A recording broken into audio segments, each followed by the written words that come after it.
तुम class 12th में आ चुके हो, करीब एक साल में तुम्हारा एग्जाम है। तुमको समझ में नहीं आ रहा है कि तुम्हारा एक साल स्ट्रैटेजी क्या होना चाहिए जिससे कि तुम बोर्ड्स में फोड़ सको। बहुत बच्चे ऐसे होंगे जिनका 11th वेस्ट हो गया होगा कि जेई करना था, ये करना था, वो करना था, और उस चक्कर में 11th तो वेस्ट हो ही गया। अब 12th में समझ में नहीं आ रहा है कि कैसे क्या मैनेज करें जिससे कि मैं बोर्ड्स में फोड़ पाऊँ।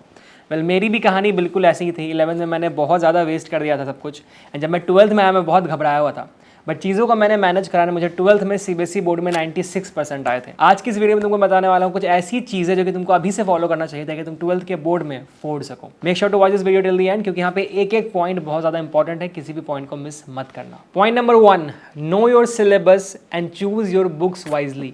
मेरे केमिस्ट्री के टीचर हुआ करते थे मेरे होम टाउन में, एंड वो हमेशा एक चीज़ कहते थे कि भाई तुमको क्या पढ़ना है वो जानने से ज़्यादा इंपॉर्टेंट ये है कि क्या नहीं पढ़ना है। उनका कहना था कि जब बच्चे जेई जैसे एग्जाम को अटेम्प्ट कर रहे होते हैं, एडवांस के लिए प्रिपरेशन कर रहे होते हैं, तो ऐसे में वो ये भूल जाते हैं कि जो मेंस का सिलेबस है, जो एडवांस का सिलेबस है और जो बोर्ड्स का सिलेबस है वो अलग अलग होता है। जो एडवांस के लिए तुम पढ़ रहे हो वो बोर्ड्स में नहीं आता। कई सारे टॉपिक्स ऐसे भी होते हैं एंड बच्चों को ये पता ही नहीं होता, बच्चे बहुत पैनिक कर रहे होते हैं। तो गाइस सबसे पहले तुमको ये पता करना है कि तुम्हारा बोर्ड्स का सिलेबस क्या है, क्योंकि अगर तुम बोर्ड्स के सिलेबस को एडवांस के सिलेबस से कंफ्यूज करोगे, तुमको लगेगा तुमको बहुत कुछ पढ़ना है, बहुत टफ चीजें पढ़नी है, बट एक्चुअली में ऐसा कुछ होता नहीं है। तो सबसे पहली प्रायोरिटी तुम रखो अपने एक साल के इस प्रिपरेशन स्ट्रैटेजी में कि तुमको सिलेबस को अच्छे से जानना है। अब सिलेबस क्या होता है बोर्ड का? वो होता है एनसीईआरटी। एनसीईआरटी बाइबल की तरह, ये बहुत ही पुरानी कहावत है जो कि सब टीचर्स कहते हैं, मैं भी तुमको वही बोल रहा हूँ कि एनसीईआरटी को बाइबल की तरह मानो एंड उसी को फॉलो करो, तुम्हारा बोर्ड का पूरा सिलेबस उसी से कवर हो जाता है। अब अगर मैं बुक्स की बात करूँ तो वंस अगेन मेंस एडवांस के लिए तुम्हारे पास इनफाइनाइट नंबर ऑफ बुक्स हैं। तुमको बोर्ड्स के लिए इतने सारे बुक्स को फोकस नहीं करना है, तुमको बस 3-4 बुक्स को प्रायोरिटी देनी है। तुम एग्जाम में फोड़ क्या होगा इसकी गारंटी मेरी, 90% से ऊपर तो ईजिली ले आओगे अगर तुम इन सारे बुक्स को बस फॉलो करो। कौन से बुक्स को हम फॉलो करेंगे? Number 1 NCERT, number 2 NCERT at your finger tips. ये एक ऐसा बुक है जिसमें कि एनसीईआरटी के हर चैप्टर से क्वेश्चंस होते हैं। NCERT at your finger tips, इस बुक के बारे में मैंने पहले भी बोला। इसमें क्या होता है कि आपको हर चैप्टर से एनसीईआरटी के 100 क्वेश्चंस दिए होते हैं, मल्टीपल चॉइस। अगर आप इन क्वेश्चंस को बनाते हो तो आपका रिवीजन बहुत इजीली हो जाता है, आपको दिमाग खराब करने की जरूरत नहीं होती। साथ में एनसीईआरटी एग्जाम्पलर बोल के मार्केट में एक बुक आती है जिसमें कि एनसीईआरटी के हर एक चैप्टर से आपको बहुत सारे क्वेश्चंस दिए हुए होते हैं। आपको उन क्वेश्चंस को सॉल्व करने से ये हो जाएगा कि आप उन चैप्टर्स का प्रैक्टिस कर पाओगे क्वेश्चन ओरिएंटेड वे में। इसके साथ साथ आपको एक रेफरेंस बुक खरीदना है। अब वो रेफरेंस बुक कौन सा होगा? कोई सा भी हो सकता है, जिस बुक का लैंग्वेज आपको इजी लगता है, जो भी बुक आपके टीचर रिकमेंड करते हैं, जिनके पास आप जाके बोर्ड्स के लिए प्रिपरेशन कर रहे हो। मैं ऐसा क्यों कह रहा हूँ कि जो टीचर रिकमेंड करते हैं उसको खरीदो? ऐसा इसलिए क्योंकि अगर तुमको उस बुक में कोई डाउट आता है तुम उन्हीं टीचर से पूछने वाले हो। तो ऐसा ना हो कि तुम एक पता नहीं अतरंगी किसी राइटर का बुक पढ़ रहे हो, टीचर के पास जा रहे हो, टीचर को नहीं समझ में आ रहा क्या हो रहा है, कि हर बुक का लैंग्वेज अलग होता है। तो प्रेफरेबल यही होगा कि तुम जिस टीचर से प्रिपरेशन कर रहे हो बोर्ड्स के लिए, उन्हीं से पूछो कि मुझे कौन सी बुक खरीदनी चाहिए और उन्हीं का कहना मानो। इसके साथ साथ एक और बुक खरीदेंगे हम, वो बुक होगी previous year question paper for boards. पिछले 15 साल, 20 साल, 10 साल जितना का भी प्रीवियस ईयर पेपर तुमको मिलता है वो बना लेना एग्जाम से पहले। इस पूरे एक साल में तुम एग्जाम में फोड़ दोगे। तो इन्हीं 4-5 बुक्स को हम फॉलो करने वाले हैं, इससे ज़्यादा कुछ एक्स्ट्रा नहीं पढ़ेंगे। अब जो तुम बोर्ड्स के लिए प्रीवियस ईयर पेपर खरीदोगे तो एक चीज़ और ध्यान रखना कि बहुत ज़्यादा पुराना भी मत खरीदना, क्योंकि बोर्ड्स का सिलेबस बहुत ज़्यादा चेंज हो गया है। बहुत सारी चीज़ें अब एग्जाम में आती भी नहीं जो पहले आया करती थी। तो प्लीज़ 10 से 15 साल is I think more than enough, बहुत ज़्यादा पुराना जाने की भी जरूरत नहीं है। ठीक है, तो ये था पॉइंट नंबर 1 कि सिलेबस को अच्छे से जानना है, और साथ में बुक्स जो है 50 तरीके के नहीं खरीदने हैं।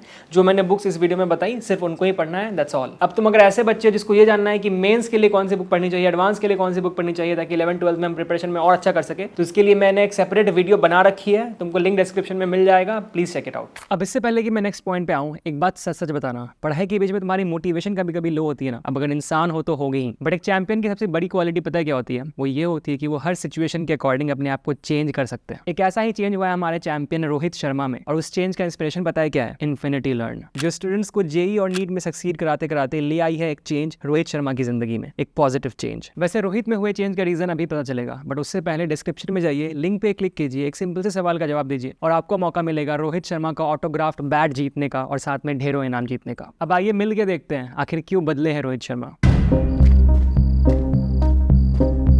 I swear guys, Rohit has legit changed. That day मेघना, मुझे याद है तुम पहले खुद कितना कुछ सीखती रहती थी। कहाँ गई तुम्हारी सेल्फ लर्न जर्नी?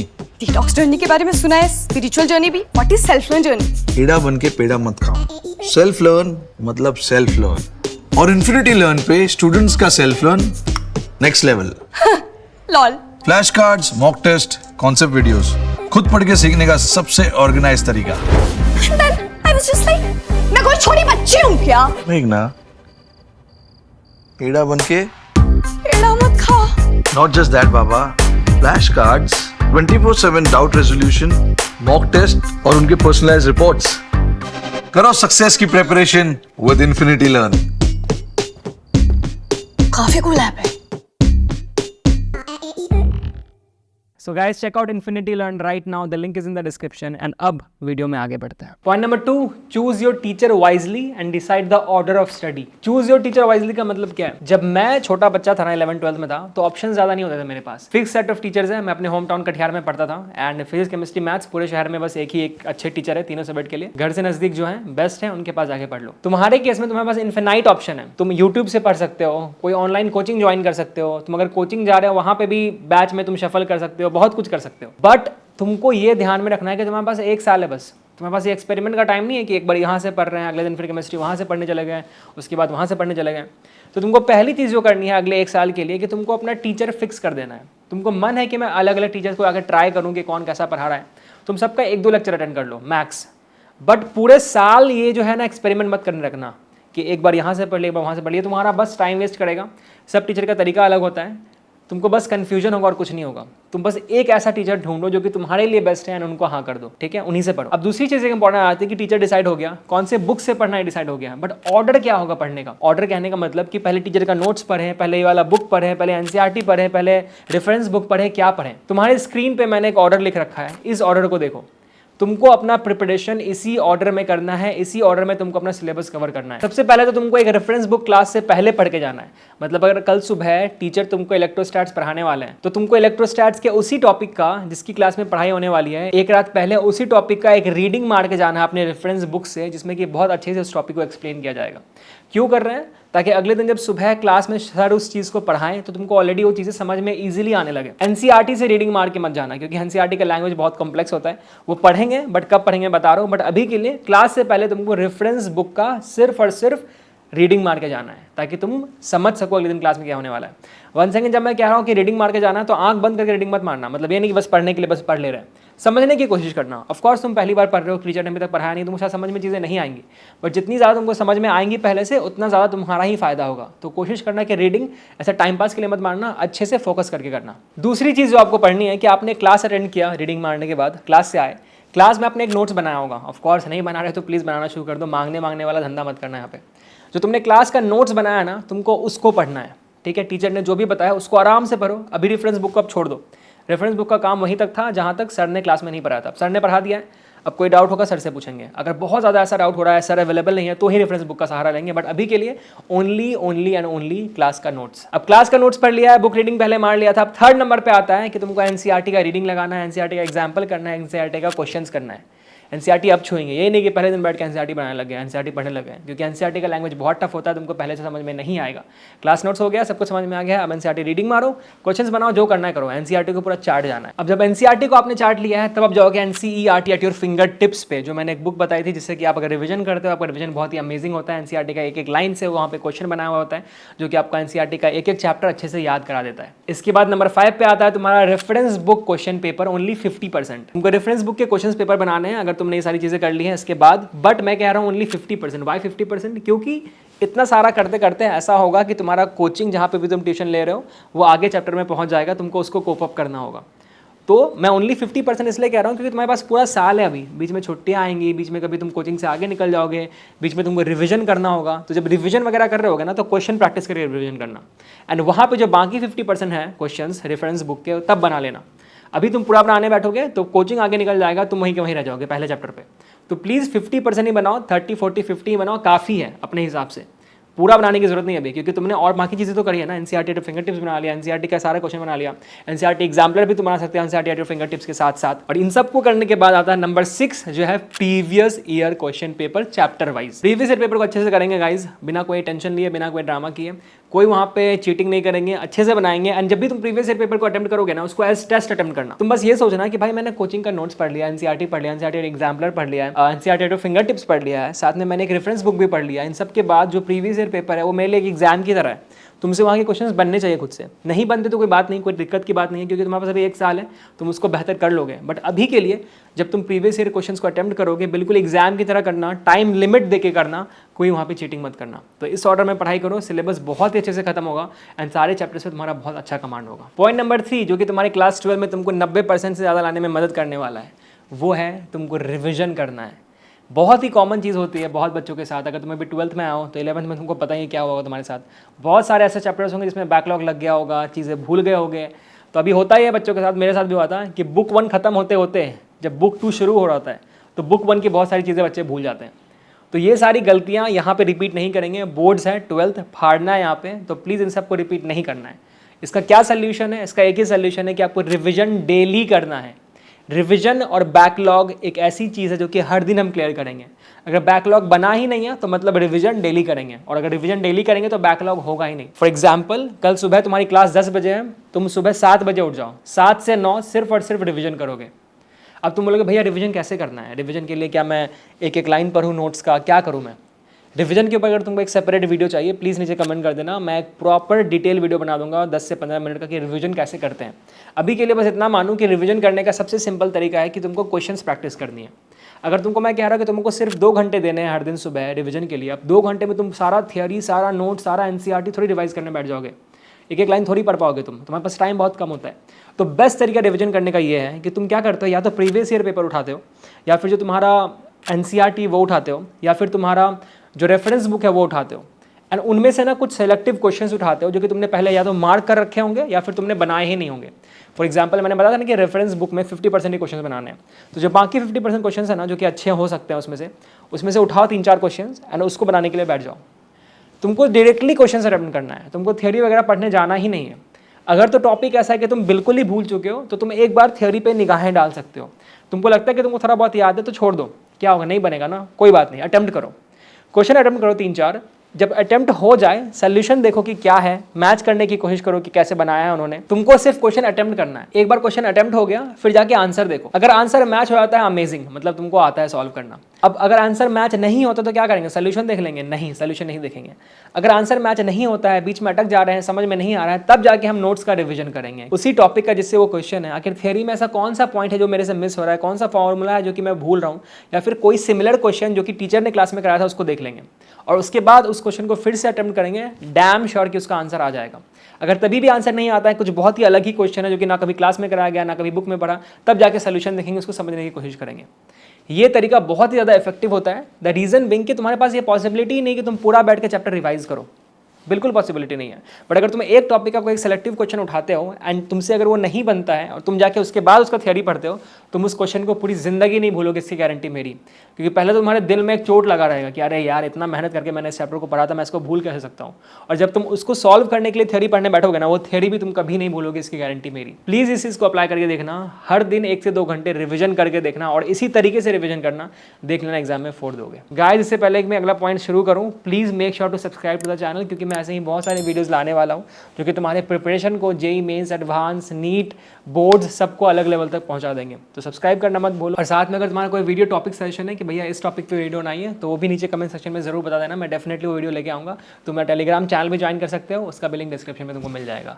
अब आगे बढ़ते हैं नेक्स्ट पॉइंट पे। Point number 4, test yourself. जब भी कोई चैप्टर खत्म होता है उसके बाद क्या करना होता है? तुम बोलोगे अरे भैया नया चैप्टर शुरू कर देना होता है। अरे भाई रुक जाओ, रुको जरा, सब्र करो, इतनी जल्दी क्या है। सबसे पहली चीज़ हम ये करेंगे, एक कॉपी उठाएंगे, एक पेन उठाएंगे, एक कोरा कागज़ लेंगे एंड उसमें हम क्या करेंगे, पूरे चैप्टर का समरी लिखने बैठ जाएंगे बिना बुक देखे। एक एक लाइन लिखने की ज़रूरत नहीं है, बट जितना तुम प्रिसाइजली छोटे शब्दों में पूरे चैप्टर का समरी लिख सकते हो लिख दो। कैनिज़ारो रिएक्शन क्या होता है लिख दो, एल्डोल कंडेंसेशन क्या होता है लिख दो, कैसे डेरिवेशन होता है लिख दो, इलेक्ट्रोस्टैट्स का फॉर्मूला क्या था वो लिख दो। सब कुछ जो भी तुमको पढ़ाया गया था क्लास में, सबके सब चीज़ को बुक में लिख दो, कॉपी में लिख दो। ये करने से तुमको पूरा चैप्टर का रिकैप अपने आप हो जाएगा, यानी एक तरीके से तुम उसको समेट रहे हो। जो भी तुमने पढ़ा है ना, ऐसे छितराया हुआ होता है, राइट, उन सबको तुम समेट के एक जगह एक्यूमुलेट कर रहे हो कि भाई ये सब पढ़ा था, एक जगह लिख दिया मैंने, अब ये हो गया मेरा पूरा सार कि ये मैंने इस चैप्टर में पढ़ा। ये करने के बाद ही दूसरे चैप्टर में मूव ऑन करना है, वरना नहीं मूव ऑन करना है। दूसरी चीज़ जो कि तुमको साथ में करनी है वो ये चीज़ है कि तुमको ये देखना है कि तुमको चैप्टर कितना आता है, और उसका एक ही तरीका है कि before you move on to the next chapter, जो कि मैंने तुमको पहले बताया, प्रीवियस ईयर पेपर को उठाना एंड उसको बिल्कुल एज टेस्ट सॉल्व करना उस चैप्टर का। मतलब अगर मान लो कि तुमने अरिहंत की बुक ली, तुमने देखा कि इसमें इलेक्ट्रोस्टैट्स का मुझे प्रीवियस ईयर पेपर सॉल्व करना है, देख लिया कितना क्वेश्चन है, उसके अकॉर्डिंग तुमने टाइम डिसाइड कर लिया कि हाँ भाई इस पूरे क्वेश्चंस को मैं 3 घंटे में सॉल्व करूंगा। 3 घंटे मम्मी को बोल दो मम्मी डिस्टर्ब ना करो, मैं बिल्कुल एग्जाम देने के लिए बैठ रहा हूँ, और बिल्कुल एग्जाम देने के लिए बैठ जाओ और इलेक्ट्रोस्टैट्स के उस प्रीवियस ईयर पेपर को बिल्कुल एग्जाम की तरह सॉल्व करो। अब हो सकता है कि तुम्हारा एग्जाम बहुत अच्छा जाए, बहुत बुरा जाए, कोई फर्क नहीं पड़ता। मुद्दा ये है कि एग्जाम के बाद तुम जितनी भी गलतियां कर रहे हो उसको एनालाइज करो एंड ये देख लो कि तुम उस गलतियों को वापस रिपीट ना करो। अगर तुमसे क्वेश्चन नहीं बनता, जाके उसका थियरी रिविजिट कर लो एंड उसको मार्क करके रख दो उस क्वेश्चन को, अरे यार ये क्वेश्चन मेरे से नहीं बना था। अब जब तुम रिवीजन करोगे ना बाद में 1 हफ्ता 2 हफ्ता 3 हफ्ता 4 हफ्ता बाद, तुमको करना ये है कि उस स्टार वाले क्वेश्चन को सबसे पहले अटेम्प्ट करना है। क्यों? क्योंकि बाकी क्वेश्चन तो बन ही गए थे ना, वो क्वेश्चन तुमसे नहीं बना था मतलब क्वेश्चन तुम्हारे लिए टफ था, बट तुमने थियरी उस टाइम देख लिया था कि अच्छा इस क्वेश्चन को मैं इसलिए नहीं कर पाया था।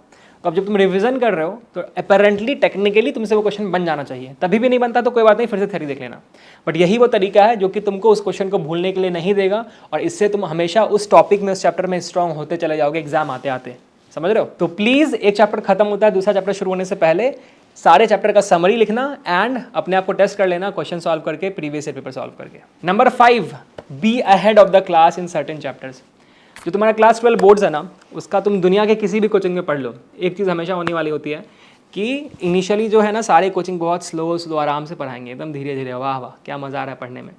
एग्जाम के 3 महीने में तुम्हारा 4 चैप्टर खत्म कर देंगे, 5 चैप्टर खत्म कर देंगे। तुम बोलेगा अरे भाई आपने इनिशियल 3 महीने में तो 1 महीना सिर्फ मुझे वेक्टर ही पढ़ाया था, और अभी लास्ट का 2-3 चैप्टर मुझे आप 1 दिन में खत्म कर दे रहे हो, 2 दिन में खत्म कर दे रहे हो, क्या चल रहा है सब? प्लीज़ इसके लिए प्रिपेयर हो जाओ। ये हर जगह होता है, हर छोटे डिस्ट्रिक्ट में होता है। अगर तुम छोटे शहर से बिलोंग करते हो डेफिनेटली होने वाला, लिख के दे सकता हूँ मैं। तो इसके लिए तुमको कैसे प्रिपेयर रहना है कि तुमको कुछ चैप्टर्स ने तुम खुद से पढ़ सकते हो, बहुत ऐसे अमेजिंग टफ चैप्टर्स नहीं है वो। तुम अगर थोड़ा बहुत यूट्यूब वीडियोस भी देख रहे हो तो प्लीज़ तुम उनको पढ़ लेना। फॉर एग्जाम्पल मैं क्या करता था ना, फिजिक्स में एक बहुत ही अमेजिंग टीचर थे, वो अब नहीं रहे दुनिया में sadly, Pradeep Chhatrapal sir, and उनके बहुत ही अमेजिंग वीडियोस आते थे यूट्यूब पे। तो वो हर चैप्टर को एनसीईआरटी के इतने अच्छे से पढ़ाते थे ना कि मजा आता था मुझे पढ़ने में। तो मैं क्या करता था, कुछ चैप्टर्स जो कि मुझे पता था कि एक कोचिंग में आते आते साल लगने वाला है, एग्जाम से 1 दिन पहले कोचिंग में पढ़ाने वाले मेरे, मैं पहले जाके यूट्यूब पे उन सबको देख के, प्रदीप छत्रपाल सर का वीडियो देख के समझ लेता था एंड अपने आप को प्रिपेयर रखता था, ताकि एग्जाम के टाइम मेरे को बहुत ज़्यादा ऐसे प्रॉब्लम ना हो कि अरे यार एग्जाम आ गया, टीचर ने तो पढ़ाया नहीं कोचिंग में। तो ये सब चीज़ नहीं चाहिए। तो मॉडर्न फिजिक्स हो गया जो कि बोर्ड का बहुत ईजी होता है, तुमको इजीली समझ में आ जाएगा अगर तुम यूट्यूब पे अच्छे टीचर्स का वीडियोस देखो। उसके बाद फिर तुम chemistry in everyday life, biomolecules, बहुत सारी ऐसी चीज़ें जिसमें तुमको बस याद करना है, पी ब्लॉक, बस रट्टा मारना है, क्या करोगे इन सब। तो ऐसी चीज़ों में ना एनसीईआरटी जिसमें तुमको रट्टा मारना है, ज़्यादा दिमाग नहीं लगाना है, तो ऐसे केसेस में तुम टीचर पर डिपेंडेंट मत रहो और अभी से इनको पढ़ना शुरू कर सकते हो अपने खाली टाइम में, ताकि एग्जाम के टाइम तुमको प्रेशर फील ना हो कि तुम कोचिंग पे डिपेंडेंट हो, कोचिंग वाले नहीं पढ़ा तो मेरा क्या होगा। तो ये कुछ चीज़ें हैं जिसका तुमको ख्याल रखना है कि तुमको कोचिंग पे डिपेंडेंट नहीं होना है और कोचिंग से आगे निकल जाना है कुछ चैप्टर्स में जो कि तुम्हारे लिए ईजी है, जिसमें कि टीचर्स की ज़रूरत नहीं है। तो गाइज ऑनेस्टली स्पीकिंग, अगर तुम इन 5 बातों को फॉलो करते हो ना तो 90-95% बोर्ड्स में कहीं नहीं रखे हुए। बोर्ड्स का exam one of the easiest exam होता है सीबीएसई क्लास 12 का, बट एक चीज़ तुमको बस ध्यान रखनी होगी कि एग्जाम में तुमको नंबर तभी आएंगे थोड़ा तुम एफर्ट डालोगे, पढ़ोगे। टाइम पास मत करना, सीरियसली लेना। बहुत सारे ऐसे बच्चे थे जो कि बाद अपने आपको ओवर स्मार्ट समझते थे, मेरे केस में भी, एंड कुछ नहीं हो पाया उनका फिर। ठीक है, तो लाइटली लो, बट इतना भी लाइटली मत लो कि बिल्कुल ही छोड़ दिया। इंग्लिश जैसे सब्जेक्ट को भी पढ़ना होता है तो प्लीज़ पढ़ना। तुम लास्ट में पढ़ सकते हो, कोई दिक्कत नहीं है, बट इग्नोर मत कर देना कि एग्जाम से 1 रात पहले पढ़ रहे हैं। प्लीज़ ये सब हरकतें मत करना। और ओवरऑल बस एक ही स्ट्रैटेजी अपनानी है कि एनसीईआरटी को अपना सिलेबस मानना है, एनसीईआरटी को अपना बाइबल मानना है और प्रीवियस ईयर पेपर करना ही करना है, बिना बोले, मतलब करके जाना है एनसीईआरटी और प्रीवियस ईयर पेपर, और कुछ करो या ना करो। That's all for my side. पूरे 1 साल इस चीज़ को फॉलो करना और चैनल को सब्सक्राइब कर लो, ताकि आगे जब मैं कुछ भी वीडियो डालूँ कि तुम बोर्ड्स में कैसे फोड़ सकते हो, एग्जाम हॉल के अंदर तुमको कैसे क्या करना चाहिए, अलग अलग सब्जेक्ट्स की स्ट्रैटेजी जब मैं बताऊँ तो तुम उसको देख के अपने प्रिपरेशन को और अलग ऊंचाइयों तक पहुँचा सको। This is Eclipse Nova signing off. Make sure to comment below कि तुमको ये वीडियो कैसी लगी है और वीडियोस किस टॉपिक पे चाहिए। सी इन द नेक्स्ट वन।